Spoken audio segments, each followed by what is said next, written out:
दोस्तों नमस्कार। मत अभिमत पर आपका स्वागत है। मैं हूं राकेश कुमार। मित्रों, शिक्षा विभाग और राजभवन में तल्खियां चल रही हैं, ये सभी जानते हैं।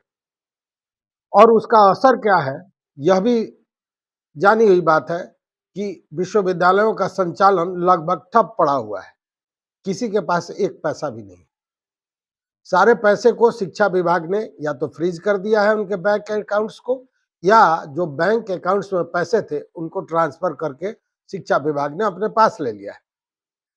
अब स्थितियां तो निश्चित रूप से विपरीत हैं और उसमें विश्वविद्यालयों को चलाने में काफी परेशानी हो रही है। इसको लेकर बाज़ाब्ता कई विश्वविद्यालयों द्वारा शिक्षा विभाग पर, बिहार सरकार पर केस किया गया है। 3 तारीख को आज उसकी सुनवाई भी हो रही है पटना हाई कोर्ट में। परसों 1 तारीख को भी सुनवाई हुई थी, उसके बाद फिर आज 3 तारीख को उसकी सुनवाई हो रही है। अब उसमें क्या होता है नहीं होता है उस पर भी बात करेंगे, लेकिन अभी जो मैं बताने जा रहा हूं ये बड़ा महत्वपूर्ण है और इसको आप जरूर देखिए। महत्वपूर्ण इसलिए है कि 6 मई वो दिन होगा जो यह तय करेगा कि शिक्षा विभाग और राजभवन में जो तल्खियां हैं वो समाप्त होने जा रही हैं या नहीं, विश्वविद्यालयों की स्थिति ठीक होने जा रही है या नहीं। यह मैं इसलिए कह रहा हूं कि 6 मई को माननीय राज्यपाल, जो कुलाधिपति होते हैं, उनके द्वारा एक बैठक बुलाई गई है राजभवन में।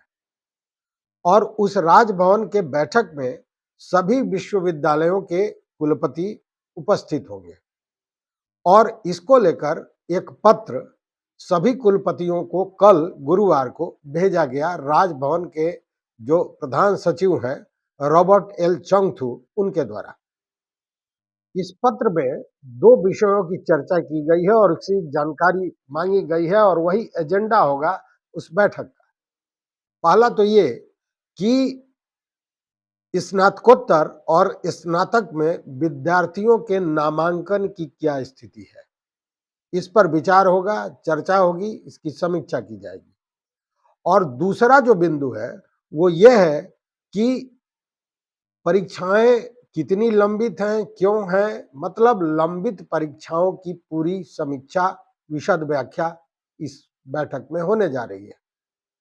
और इन सारे चीजों को लेकर जो पत्र राजभवन से कुलपतियों को जारी किया गया है उसमें कहा गया है कि इसकी जानकारी 3 तारीख मतलब 24 घंटे के अंदर में राजभवन में उपलब्ध करा दी जाए। अब सबसे विशेष बात क्या है जिसके आधार पर मैं कह रहा हूं कि 6 मई के उस बैठक में यह तय होगा कि ये तल्खियां समाप्त होने जा रही हैं कि नहीं, इस नाटक का पटाक्षेप होगा या नहीं होगा। वो इसलिए कह रहा हूं कि राजभवन द्वारा बाज़ाब्ता शिक्षा विभाग के अपर मुख्य सचिव के पाठक को भी आमंत्रित किया गया है इस बैठक में। अब इस बैठक में के पाठक आते हैं या नहीं आते हैं, यह बहुत बड़ा मामला है और विषय है और यही तय करेगा कि स्थितियां किस ओर जा रही हैं। हालांकि आपको याद होगा 9 अप्रैल को भी एक बैठक राजभवन में बुलाई गई थी जिसमें के पाठक को आमंत्रित किया गया था। के पाठक नहीं पहुंचे थे और इसको लेकर राजभवन द्वारा एक पत्र के पाठक को दिया गया था। वो एक तरह से कहें कि शोकॉज लेटर था और उसमें उनसे पूछा गया था कि आखिर वो कौन सी स्थितियां बन गई थी कि आप बैठक में शामिल नहीं हुए।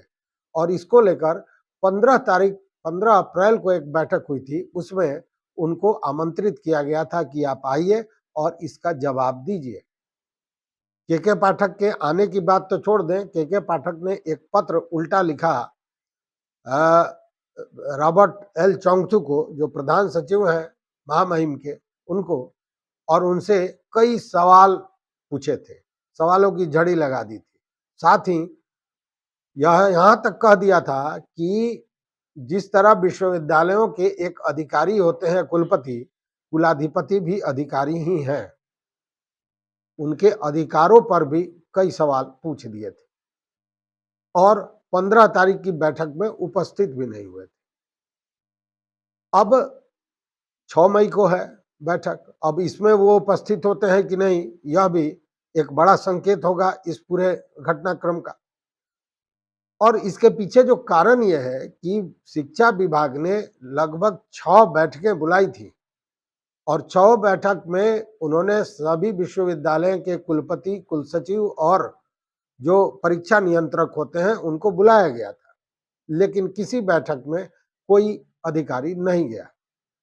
उसके पीछे कारण यह था कि राजभवन से एक पत्र पूर्व में ही सभी विश्वविद्यालयों को जारी किया गया था और यह कहा गया था कि कोई भी व्यक्ति, कोई भी पदाधिकारी अगर मुख्यालय से बाहर जाता है तो उसको राजभवन से अनुमति लेनी होगी। और इसी को लेकर जब जब बैठकें हुई और अनुमति मांगा गया तो राजभवन से अनुमति नहीं दी गई थी और जिसको लेकर कोई भी पदाधिकारी शिक्षा विभाग के उन बैठकों में नहीं गया था। इसी को लेकर बिफर गए थे के पाठक और उन्होंने, आपको याद होगा शुरुआती दौर में एक बार पहले भी उन्होंने बैंक अकाउंट्स को फ्रीज कर दिया था। जो लोग नहीं आए थे उन पर एफआईआर की बात की थी। कई जगह तो जो संबंधित जगह के डीओ थे उन्होंने आवेदन भी दे दिया था थाने में प्राथमिकी दर्ज करने के लिए, लेकिन फिर बीच बचाव हुआ, वो मामला संभल गया।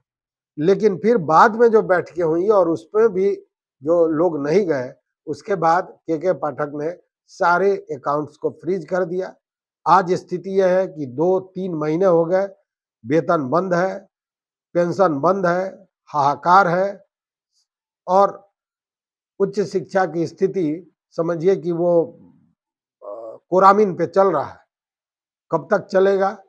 कई विश्वविद्यालय ने तो अपने महाविद्यालयों से जो उनके पास पैसे हैं उनको लेकर अपना खर्च चलाना शुरू किया है, लेकिन यह भी लंबे समय तक चलने वाला नहीं है। ऐसे में 6 मई का जो बैठक है ये बहुत महत्वपूर्ण है। देखना है कि उस दिन क्या होता है।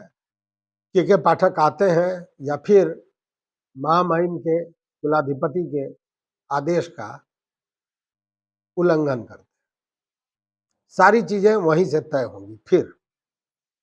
तो इस वीडियो में बस इतना ही। यह एक महत्वपूर्ण जानकारी थी, इसलिए मुझे लगा कि आपको बताना आवश्यक है। देखते हैं 6 मई को क्या होता है, फिर उपस्थित होंगे। लेकिन एक अनुरोध ये कि अगर चैनल पर आप नए हो या अभी तक सब्सक्राइब नहीं किया हो तो निश्चित रूप से सब्सक्राइब कर लीजिए। वो घंटी जैसी एक आकृति है उसको दबा दीजिए ताकि हम जो भी वीडियो बनावे वो आप तक पहुंचे। तो देखते रहिए मत अभिमत। बहुत बहुत धन्यवाद, कोटिशः आभार।